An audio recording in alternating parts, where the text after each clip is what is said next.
jiru nageenyi wallisaan dha godhamee ajjeefama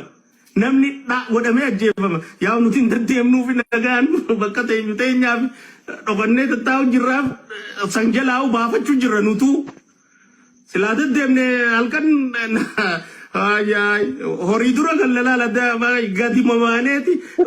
walgahii teenya dhayne gisee achirraa baane kara boolla teenyaati ogo achi baane boolla jijjiiraa sanu akkasi jirra adeero akkatti jirru rabbi beeka rakkatta wallahi haa akka nuti jirru rabbi beeka eessa jira nageenyi masaraa takkitti inni keessa jiru sayyoo taate malee eessa jira nageenyi dhugaa keeti baabaa kee eessa jira